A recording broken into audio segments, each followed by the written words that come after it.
Good morning my dear students. कैसे हैं आप लोग?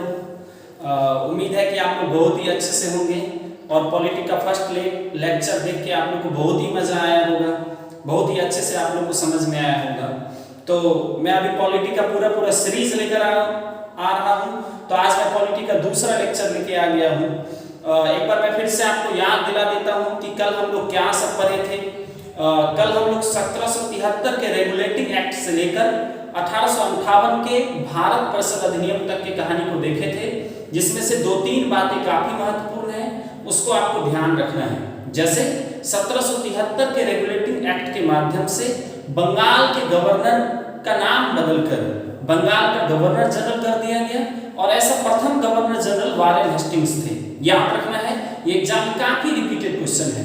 सेकेंड पॉइंट आपको याद रखना है कि 1833 के चार्टर एक्ट से बंगाल के गवर्नर जनरल को ही भारत का गवर्नर जनरल बना दिया गया और ऐसा प्रथम गवर्नर जनरल विलियम बेंटिक थे। अगर एग्जाम में क्वेश्चन आएगा कि भारत के प्रथम गवर्नर जनरल कौन थे, वो विलियम बेंटिक होंगे, ध्यान रखना है आपको। और उसके बाद तीसरा 1858 के शासन अधिनियम से गवर्नर जनरल का नाम बदलकर वाइसराय कर दिया गया और ऐसा प्रथम वाइसराय लॉर्ड कैनिंग थे। तो ये 3 पॉइंट आपको ध्यान पे होना चाहिए हमेशा ही। और इसके बाद सबसे इंपॉर्टेंट पॉइंट कि 1858 के शासन अधिनियम से ब्रिटिश ईस्ट इंडिया कंपनी का शासन समाप्त हो गया और अब भारत सीधे ब्रिटेन ताज के अधीन या महारानी विक्टोरिया के अधीन या ब्रिटेन क्राउन के अधीन, ब्रिटेन मुकुट के अधीन आ गया था। कई तरह से एग्जाम में क्वेश्चन आ सकता है, आया हुआ क्वेश्चन है। तो आप शब्दों के माया जंजाल में फंसकर कोई गलती नहीं करें, इसलिए मैं ये सारे शब्द आपको बता दिया हूं। ब्रिटेन मुकुट, ब्रिटेन क्राउन, महारानी विक्टोरिया, ब्रिटेन ताज के सीधे अधीन आ गया। अब यहां से हम लोग आगे के लेक्चर को आज देखेंगे। इससे पहले मैं आपको रिक्वेस्ट करना चाहता हूं कि अगर आपको मेरा लेक्चर पसंद आ रहा हो तो आप एक्सेलेंस क्लासेज बिरोल के YouTube चैनल को सब्सक्राइब कर लीजिए, लाइक का बटन दबाइए, कमेंट कीजिए, मुझे फीडबैक दीजिए और आप हर एक वीडियो को देखिए। मुझे उम्मीद है कि आपको बहुत ही अच्छा लगेगा। उधर केवल कंपटीशन का ही वीडियो नहीं, और भी बहुत सारे बच्चों के लिए हम लोग वीडियो लेकर आ रहे हैं। जैसे कि विवेक सर 11th वालों के लिए वीडियो डाल रहे हैं, 12th वालों के लिए वीडियो डाल रहे हैं, निरंजन सर फिजिक्स का वीडियो डाल रहे हैं। और मैं आपको कंपटीशन के लिए SSC, railway, Bihar police, BPSC सभी के लिए मैं आपको वीडियो लेकर आ रहा हूं। तो आपको इस चैनल से बहुत ही फायदा मिलेगा और आप अपने बाकी दोस्तों को भी बताइए। और हम लोगों ने एक WhatsApp ग्रुप भी बना रखा है जिसमें मैं कंपटीशन से और भी रिलेटेड बातें शेयर करता हूं। तो अगर आप चाहते हैं हमारे ग्रुप से जुड़ना तो आप अपना कमेंट में नंबर और अपना मोबाइल नंबर मैसेज कर दीजिएगा और अपना नाम भी बता दीजिएगा, तो मैं आपको ग्रुप से ऐड कर दूंगा। तो जैसे ही मैं वीडियो डालूंगा तो आपको खबर पहुंच जाएगी और आपको और भी बातें जानने का मौका मिलेगा। इससे हम और आप जुड़ पाएंगे, एक फैमिली की तरह लगेगा। इसको एक इंटरेक्शन सेशन बनाइए, काफी मजा आएगा आपको पढ़ने में। घर पे बैठे बैठे क्लासरूम वाला फीलिंग आएगा, बशर्ते कि आपको अच्छे से वीडियो देखना है और अच्छे से एंजॉय करना है। चलिए तो आज के वीडियो को हम लोग कंटिन्यू करते हैं और अच्छे से समझते हैं। तो कंटिन्यू करें। 1861 का भारत परिषद अधिनियम। 1858 के अधिनियम के बाद सबसे पहला जो अधिनियम आया वो 1861 का भारत परिषद अधिनियम था। इस अधिनियम में क्या सब किया गया? इस अधिनियम में देखिए सबसे पहले क्या किया गया, कानून बनाने की प्रक्रिया में भारतीयों को शामिल करना। सबसे पहले इस अधिनियम के माध्यम से ही कानून बनाने की प्रक्रिया में ब्रिटिश काल में जो लॉ मेकिंग का प्रोसेस था उसमें इंडियन को शामिल किया गया। अगर एग्जाम में ये आता है कि किस अधिनियम के माध्यम से पहली बार भारतीयों को कानून बनाने की प्रक्रिया में इंक्लूड किया गया, तो 1861 का भारत परिषद अधिनियम होगा। और तीन व्यक्ति को इसमें शामिल किया गया। वो 3 नाम आपको याद रखना है, बनारस के राजा, पटियाला के राजा और सर दिनकर राव। ये बात अलग है कि ये तीनों ही व्यक्ति थोड़ा अंग्रेज के करीबी थे, अंग्रेजों के चापलूस टाइप से थे, ऐसे इतिहास में कहा जाता है। लेकिन इस अधिनियम के माध्यम से ऐसा शुरुआत किया गया। तीसरा जो सबसे इंपॉर्टेंट काम इस अधिनियम के माध्यम से किया गया वो था विकेंद्रीकरण की शुरुआत। ये टर्म आपको समझना चाहिए, विकेंद्रीकरण क्या होता है? डिसेंट्रलाइजेशन।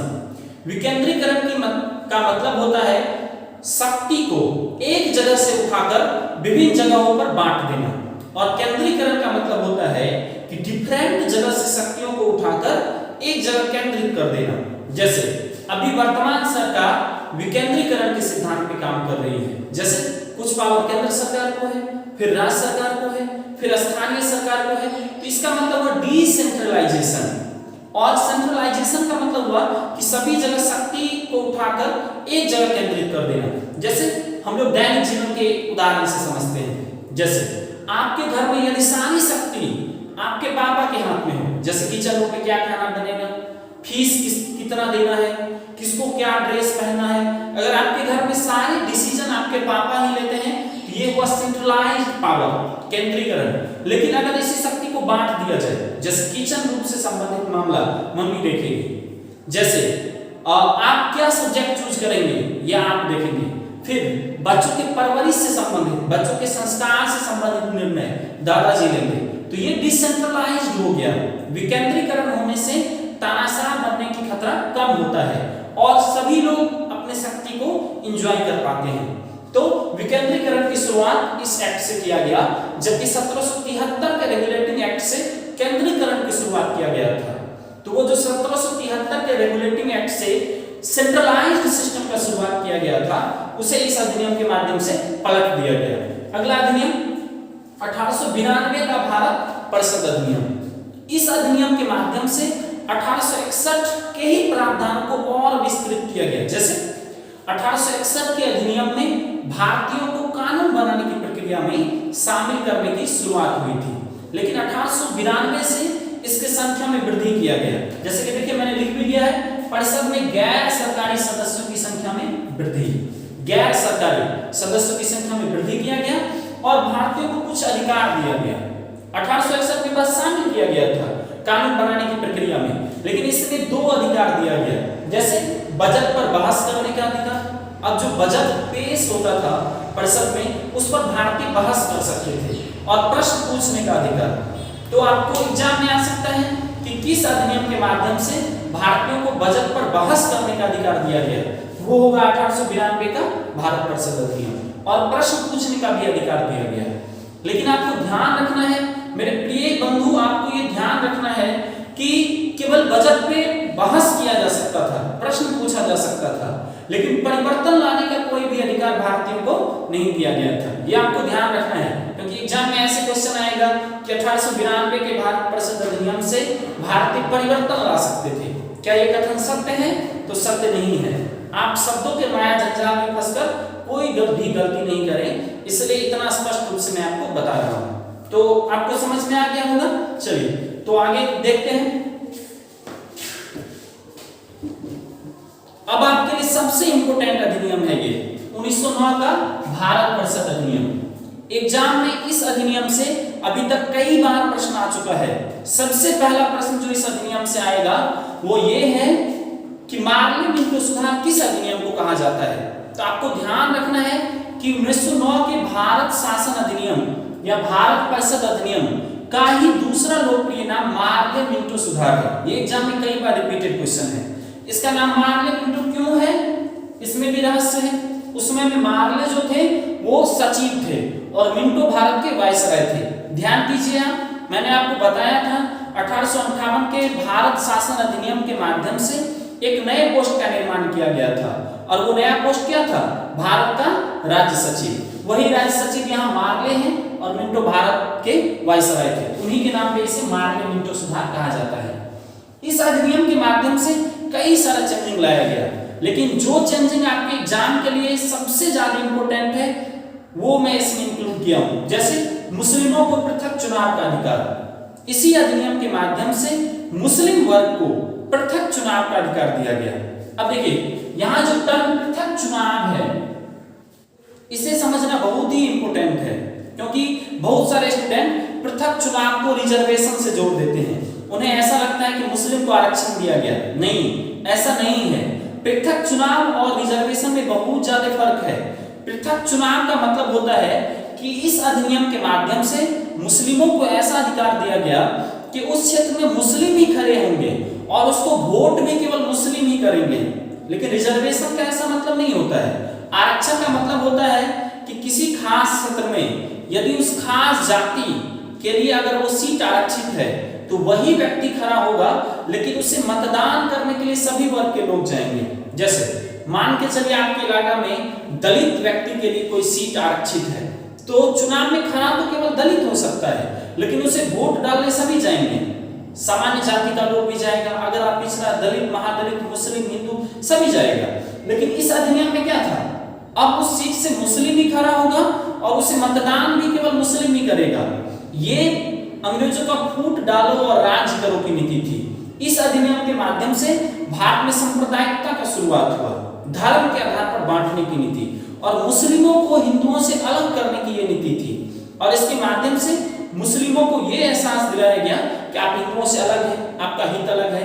इसलिए इस मार्ले मिंटो सुधार को भारत में सांप्रदायिकता का जनक कहा जाता है। और ये जो मार्ले हैं और ये जो मिंटो हैं, मार्ले को भारत में सांप्रदायिकता का जनक कहा जाता है, फादर ऑफ कम्युनलिज्म।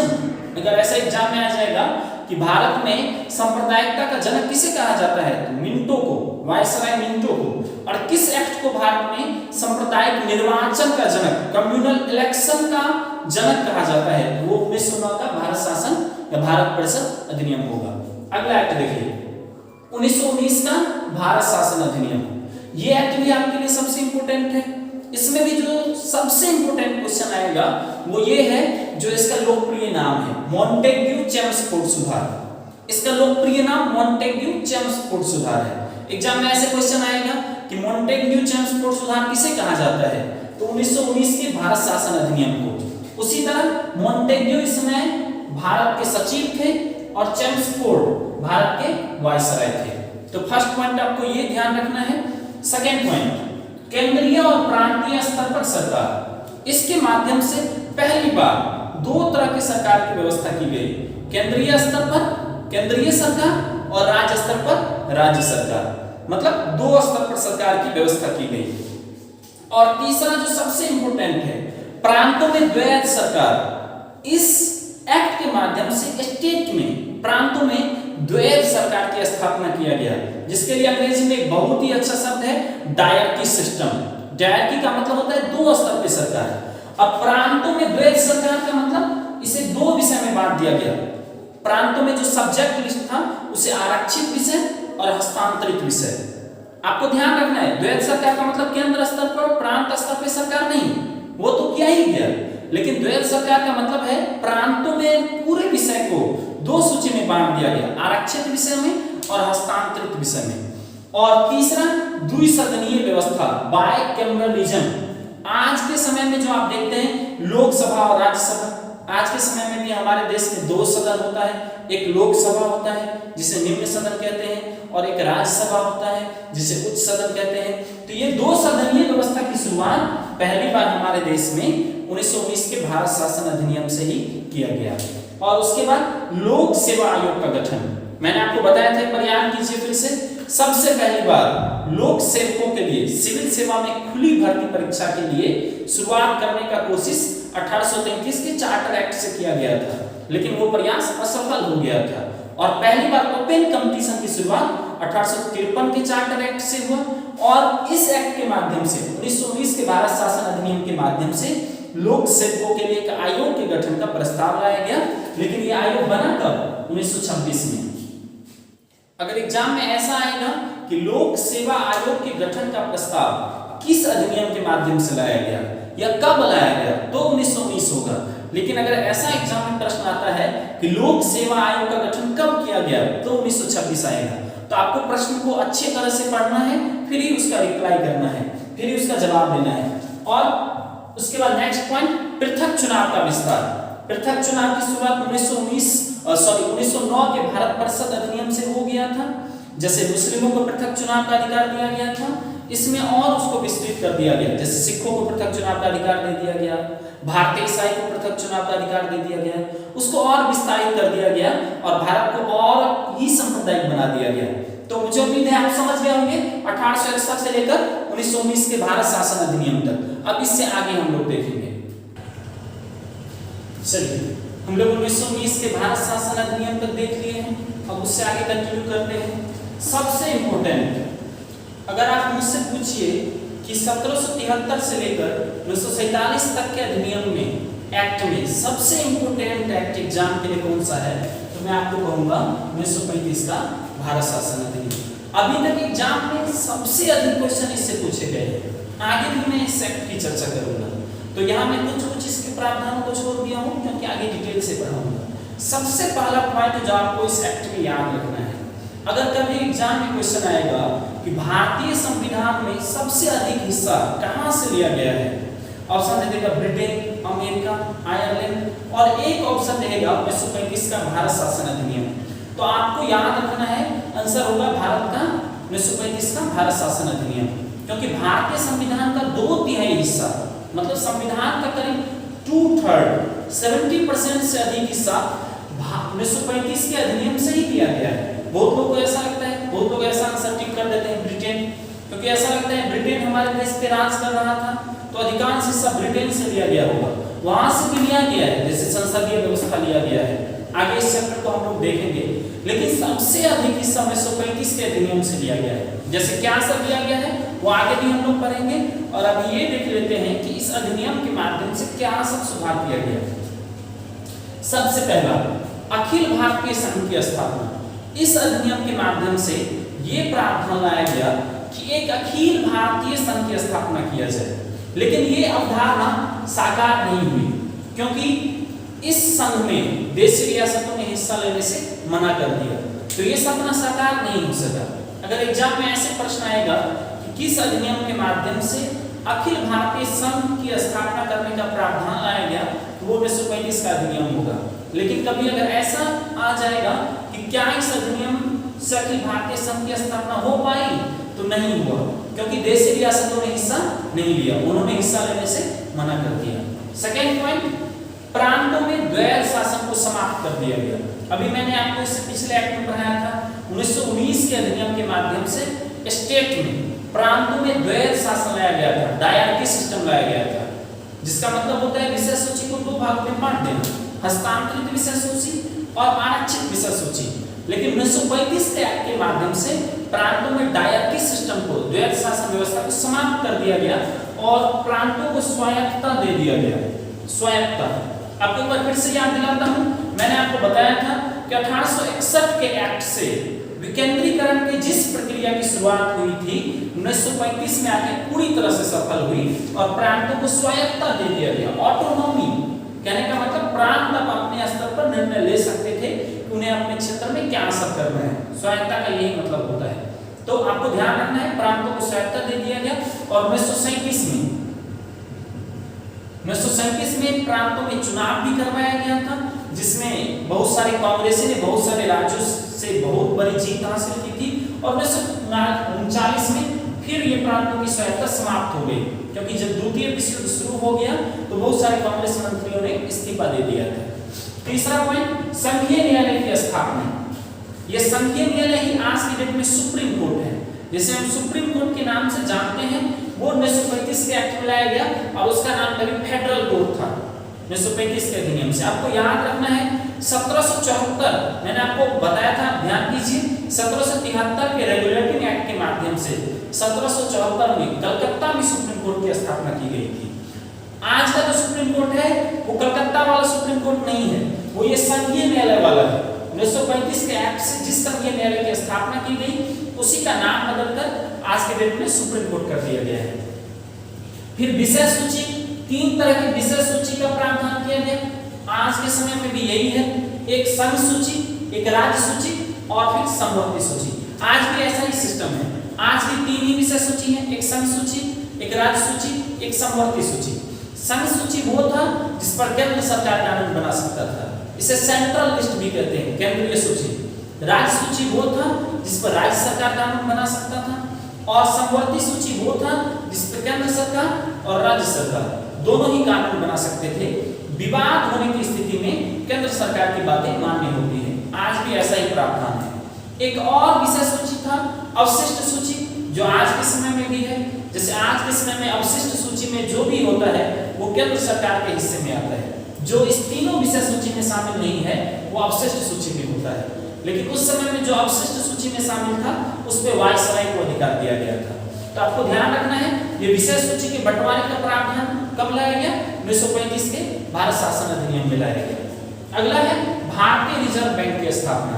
अभी जो आप रिजर्व बैंक देखते हैं इसके स्थापना का प्रावधान 1935 में ही लाया गया था। अब रिजर्व बैंक क्या काम करता है, इसका क्या संबंध है, इससे भी एग्जाम में बहुत सारे प्रश्न आते हैं, लेकिन ये हमारे इकोनॉमिक्स का पार्ट है तो वो मैं आपको इकोनॉमिक्स में पढ़ाऊंगा, यहाँ आपको ये नहीं जानना है। क्योंकि जैसे आप सुनते होंगे न्यूज में repo rate, reverse repo rate, ऐसा बहुत सारा टर्म आप सुनते होंगे, तो वो सब मैं इकोनॉमिक्स में डिटेल से आपको पढ़ाऊंगा। तो आप पॉलिटी का वीडियो अगर आपको समझ में आ रहा है तो आप चैनल को सब्सक्राइब कर लीजिए, और जब इकोनॉमिक्स का वीडियो आएगा तो आपको लिंक चला जाएगा, आपको नोटिफिकेशन चला जाएगा, तो आपको ऐसे ही मजा इकोनॉमिक्स में भी आएगा और आपको सारे term repo rate, reverse repo rate और जितने सारे रिजर्व बैंक के काम होते हैं वो सभी समझ में आएगा। अभी हम पॉलिटी पे फोकस करते हैं। अगला संघीय लोक सेवा आयोग की स्थापना और राज्य लोक सेवा आयोग की स्थापना और संयुक्त लोक सेवा आयोग की स्थापना। आज के डेट में भी ऐसा ही है, एक संघीय लोक सेवा आयोग है, एक राज्य लोक सेवा आयोग है और 2 से अधिक स्टेट के लिए संयुक्त लोक सेवा आयोग। इन सभी लोक सेवा आयोग की स्थापना 1935 के एक्ट से किया गया। तो माय डियर स्टूडेंट्स, आपको ध्यान रखना है 1935 के एक्ट से जो सब आया उस सबको आप ध्यान रखिएगा, इस सबसे एग्जाम में प्रश्न आ चुका है। अखिल भारतीय संघ की स्थापना, द्वैत शासन की स्थापना, प्रांतों को स्वायत्तता, संघीय न्यायालय की स्थापना, विशेष सूची का बंटवारा, भारतीय रिजर्व बैंक की स्थापना और संघीय लोक सेवा आयोग की स्थापना। लोक सेवा आयोग से पूछेगा तो 1926 में लोक सेवा आयोग की स्थापना हुई। किस अधिनियम से? तो 1920 के अधिनियम से। लेकिन अगर ऐसा आएगा संघीय लोक सेवा आयोग और राज्य लोक सेवा आयोग की स्थापना किस अधिनियम से किया गया? 1935 के एक्ट से। और सबसे इंपॉर्टेंट, भारतीय संविधान में सबसे ज्यादा हिस्सा कहां से लिया गया है? तो 1935 के अधिनियम से। समझ में आ गया? चलिए अब हम लास्ट अधिनियम पे चलते हैं, जिसके माध्यम से भारत को आजादी भी दे दिया गया और भारत को विभाजित भी कर दिया गया। भारतीय इतिहास का सबसे कड़वा सच भारत का विभाजन इसी अधिनियम से किया गया। इतिहास में हम लोग पढ़ेंगे वो कौन कौन फैक्टर है जो भारत विभाजन के लिए जिम्मेवार है। अब देखिए इसे कहते हैं 1947 का भारतीय स्वतंत्रता अधिनियम। इससे हमारे एग्जाम में कौन सा क्वेश्चन फ्रेम होते हैं? सबसे पहले आपको याद रखना है, इसे माउंटबेटन योजना कहते हैं। कभी अगर एग्जाम में ऐसे क्वेश्चन आएगा कि माउंटबेटन योजना किसे कहा जाता है, तो 1947 के भारत शासन अधिनियम, भारतीय स्वतंत्रता अधिनियम को ही माउंटबेटन योजना कहा जाता है। फर्स्ट पॉइंट, एक बार एग्जाम में ऐसा प्रश्न आ गया था कि जब भारत को आजादी मिला था तो ब्रिटेन का प्रधानमंत्री कौन था, इसलिए मैंने यहाँ इसको लिख दिया है, ये इस एक्ट का प्रावधान नहीं है। ब्रिटेन का पीएम क्लीमेंट एटली, जब भारत को आजादी मिला तो ब्रिटेन का प्रधानमंत्री क्लीमेंट एटली थे और उन्हीं के समय में यह अधिनियम लाया गया।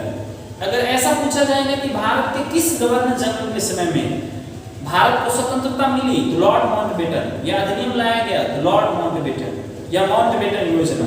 और अगर ऐसा पूछा जाएगा कि किस ब्रिटेन के प्रधानमंत्री के समय में भारत को आजादी मिली, तो क्लीमेंट एटली होगा। क्लियर है? अच्छे से समझ में आ रहा है? अगला देखिए, अब 2 स्वतंत्र डोमिनियन, इसे भारत के विभाजन का अधिनियम भी कहते हैं। इस अधिनियम के माध्यम से भारत को आजादी भी मिली और भारत का विभाजन भी किया गया। प्रावधान यह था कि भारत को 2 स्वतंत्र डोमिनियन में बांट दिया जाएगा। एक डोमिनियन होगा भारत और एक पाकिस्तान। मींस इस अधिनियम के माध्यम से भारत का विभाजन कर दिया गया, 2 स्वतंत्र और संप्रभु डोमिनियन बना दिया गया, एक भारत होगा, एक पाकिस्तान होगा। और इस डोमिनियन को अपना ये अधिकार होगा कि वो अपने संबंध में क्या निर्णय लेंगे, क्योंकि ये संप्रभु होंगे, सॉवरेन होंगे, वो राष्ट्रमंडल में शामिल होंगे कि नहीं होंगे, ये इनका अपना निर्णय होगा। इसमें अंग्रेज सरकार कुछ भी नहीं कर सकती है। अब देखिए फिर से सबसे इंपॉर्टेंट, यहाँ वायसराय के नाम को बदलकर गवर्नर जनरल कर दिया गया। बहुत लोगों को ऐसा लगता है कि भारत में तो वायसराय चला आ रहा था, तो कभी कभी एग्जाम में ऐसा पूछा जाता है कि भारत का प्रथम भारतीय गवर्नर जनरल कौन था, भारत का अंतिम गवर्नर जनरल कौन था, तो बच्चे कंफ्यूज हो जाते हैं। तो आपको ध्यान रखना है, इस अधिनियम के माध्यम से वायसराय का नाम चेंज कर दिया गया और इसको चेंज करके अब गवर्नर जनरल कर दिया गया। और इस गवर्नर जनरल पे आपको पॉइंट याद रखना है कि अब ये गवर्नर जनरल कौन होगा, ये भारत और पाकिस्तान पे छोड़ दिया गया। जैसे भारत ने अपना गवर्नर जनरल माउंटबेटन को ही बनाया, जबकि पाकिस्तान का गवर्नर जनरल मोहम्मद अली जिन्ना बना। तो एग्जाम में अगर ऐसा क्वेश्चन आता है कि स्वतंत्र भारत के प्रथम गवर्नर जनरल कौन थे, तो लॉर्ड माउंटबेटन होगा। क्लियर है? स्वतंत्र भारत के और सीधा पूछेगा भारत का प्रथम गवर्नर जनरल कौन था, तो लॉर्ड विलियम बेंटिक। और पूछेगा स्वतंत्र भारत के प्रथम भारतीय गवर्नर जनरल कौन थे, तो होंगे माउंटबेटन। और अगर पूछेगा कि स्वतंत्र भारत के प्रथम भारतीय गवर्नर जनरल, या ऐसे पूछेगा प्रथम भारतीय गवर्नर जनरल कौन थे, सीधे स्वतंत्र भारत के प्रथम नहीं, प्रथम भारतीय गवर्नर जनरल, तो होगा सी राजगोपालाचारी। तो एक बार गवर्नर जनरल को फिर से हम लोग देख लेते हैं, क्योंकि इसमें काफी डाउट हो सकता है आपको, और ये सभी क्वेश्चंस एग्जाम में आ चुके हैं। सबसे पहला बंगाल के प्रथम गवर्नर जनरल वारेन हेस्टिंग्स, उससे पहले से देखते हैं। अगर सीधे पूछेगा बंगाल के प्रथम गवर्नर, तो रॉबर्ट क्लाइव। सेकंड, बंगाल के प्रथम गवर्नर जनरल 1773 के रेगुलेटिंग एक्ट से, वो थे वारेन हेस्टिंग्स। भारत के प्रथम गवर्नर जनरल विलियम बेंटिक, किस एक्ट से, 1833 के चार्टर एक्ट से। भारत के प्रथम वाइसराय लॉर्ड कैनिंग, किस अधिनियम से, 1858 के अधिनियम से। और स्वतंत्र भारत के प्रथम गवर्नर जनरल लॉर्ड माउंटबेटन, और स्वतंत्र भारत के प्रथम भारतीय गवर्नर जनरल राजगोपालाचारी। मुझे उम्मीद है इसमें आप कभी गलती नहीं करेंगे, ये 5 में से हमेशा एग्जाम में आता ही रहता है। फिर कुछ बातें और आप याद रखिए, उस सबको हमेशा ध्यान में रखिएगा। जैसे 1909 का भारत शासन अधिनियम कई बार एग्जाम में आ चुका है, मार्ले मिंटो सुधार, मुस्लिमों को पृथक चुनाव का अधिकार, 1919 का भारत शासन अधिनियम, मॉन्टेग्यू चेम्सफोर्ड सुधार, इस सबको ध्यान में रखिएगा। तो मैंने आपको 1773 के रेगुलेटिंग एक्ट से लेकर 1947 तक की कहानी पढ़ा दिया है, और भारत को आजादी भी मिल गया है। अगर आपको ये वीडियो पसंद आ रहा हो, अच्छा लग रहा हो, तो आप प्लीज चैनल को सब्सक्राइब कर लीजिए, कमेंट कीजिए, मुझे फीडबैक दीजिए, बताइए आपको कैसा लग रहा है। और इससे आगे की कहानी, जैसे संविधान का निर्माण कैसे हुआ, संविधान को बनाने में कौन कौन व्यक्ति ने अहम भूमिका निभाई, और क्या सब है, उस सबसे कई सारे क्वेश्चन आते हैं। मौलिक अधिकार पे मैं अगला वीडियो लेके आऊंगा, और पॉलिटी के जितने सारे इंपोर्टेंट चैप्टर हैं जिससे एग्जाम में प्रश्न आते हैं, सभी चैप्टरों पे नीट एंड क्लीन रूप से, बहुत ही सहज तरीके से मैं आप लोगों के लिए वीडियो लेकर आ रहा हूँ, आपको बहुत ही अच्छे से समझ में आएगा। तो इस वीडियो को देखने के लिए आप सभी को थैंक यू। अगर आपको अच्छे से वीडियो समझ में आ रहा हो, चैनल को सब्सक्राइब कर लीजिए, और वहाँ सब्सक्राइब का बटन होगा, उसको दबा दीजिए, लाइक कीजिए, कमेंट कीजिए। आप स्क्रीनशॉट ले सकते हैं, मैं हट जाता हूँ, स्क्रीनशॉट ले लीजिए और आप बार-बार रिवाइज कीजिए। चलिए, थैंक यू।